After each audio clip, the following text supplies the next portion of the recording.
As a CL psychiatrist working primarily on the medical and surgical floors, I probably spend more time defending the safety of haloperidol than I do all other medications combined. There are so many myths and misconceptions about haloperidol, especially the IV formulation. In fact, I so frequently devote part of my documentation to defending its use that one of my residents made me an helpful epic smart phrase. You can imagine my excitement then when a recent article in the Annals of Internal Medicine found that haloperidol is just as safe as atypical antipsychotics when used in older patients following surgery. I'm Scott Beach for the Psychopharmacology Institute, and this is Quick Takes. The study included over 17,000 patients over the age of 65 who received a new oral antipsychotic medication in the postoperative period and during the first 7 days of admission. The authors compared those receiving oral haloperidol to those receiving oral olanzapine, quetiapine, or risperidone, and examined in-hospital adverse clinical events including cardiac arrhythmias, pneumonia, stroke, or TIA. Interestingly, patients treated with haloperidol tended to be older, more medically complex, and prescribed more medications. Rates of death and adverse events were low overall, and no differences were found between haloperidol and other antipsychotics. The study does have some limitations inherent in its retrospective nature and lack of control for delirium severity, but the take-home seems pretty sound. Now, despite finding low rates of adverse outcomes in general, the authors throw a curveball in their concluding paragraph by advocating for decreased prescribing of antipsychotics in general, purportedly because the study shows that none is safer than the others. I find this confusing since the study demonstrated that adverse outcomes were low with all antipsychotics. So I'll take a different approach. Antipsychotics have an essential role in delirium, not because they treat delirium or shorten the length, but because they mitigate the risk of agitation and reduce perceptual disturbances. In this way, they can reduce harm to patients and staff, minimize the risk of post-delirium PTSD or post-ICU syndrome, and in the most severe cases, be life-saving. For the agitated, delirious patient, the question is sometimes asked, why not just use physical restraints? I would argue that it seems pretty inhumane to tie up a delirious person who is already paranoid and intensely fearful without also providing medications to mitigate distress, reduce fear, and promote sleep. Antipsychotics should be used judiciously. I almost never prescribe them in hypoactive delirium, unless the patient is having very distressing hallucinations or delusions. I use the lowest possible doses. I start them as PRNs, and I generally only move to standing doses when the patient is showing a consistent need. I also think a lot about my choice of agents.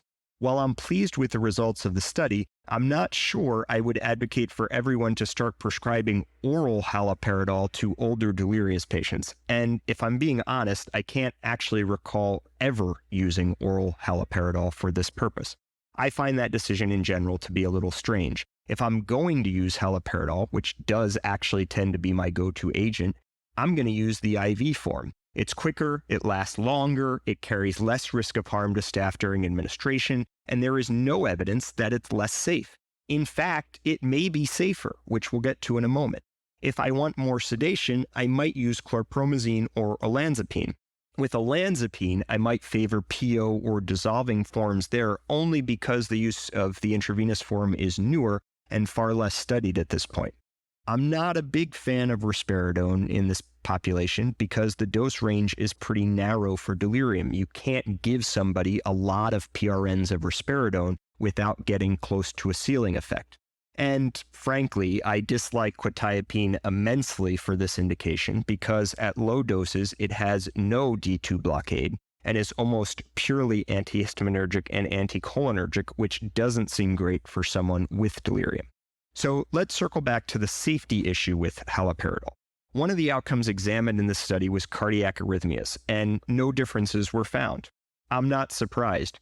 I'll use this as an opportunity to remind everyone that despite its reputation, haloperidol is not associated with greater QTc prolongation than other atypicals. In the few head-to-head studies that exist, it doesn't separate out. In fact, in an infamous study, it outperformed all agents, including olanzapine, causing the least amount of QT prolongation. The same is true for IV haloperidol. At doses less than 20 milligrams, it doesn't separate out from placebo. It's never been shown to cause greater QT prolongation than either oral haloperidol or atypicals. The only study that suggested that did not control for indication. If you're so concerned about a delirious patient's QTC interval that you don't feel comfortable using haloperidol, you should not be using any other antipsychotic in that patient. Finally, one outcome that wasn't examined in this study was EPS. So let's talk about haloperidol and EPS. Does it happen?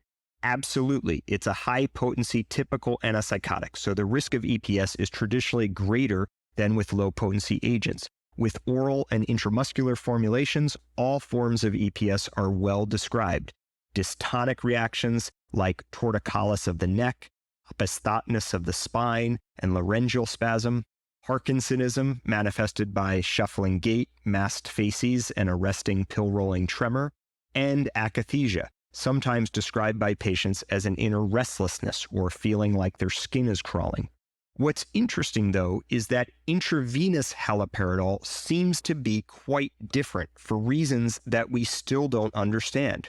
Dystonic reactions are quite rare, as is Parkinsonism. Akathisia is described, but still at significantly lower rates than with the oral or the intramuscular forms.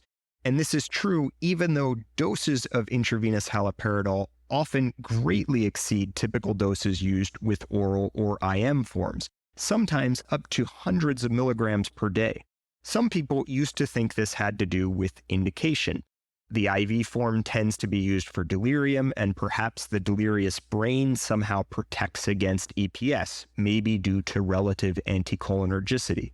But this doesn't really bear out in emergency room settings, where IV haloperidol is often used in non-delirious patients and is still not associated with much EPS. I wish we understood this. It would make convincing other specialties much, much easier. As it is, we kind of have to pretend that it's magical, which is especially unconvincing when you consider that IV haloperidol is just IM haloperidol given intravenously. But it's true. I believe it.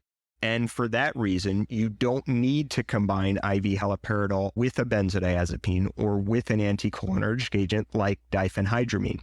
You can safely give it by itself and thereby minimize the risk of snowing your patient, as haloperidol itself is not particularly sedating, though it does potentiate the sedative properties of other medications when given in combination or in close proximity.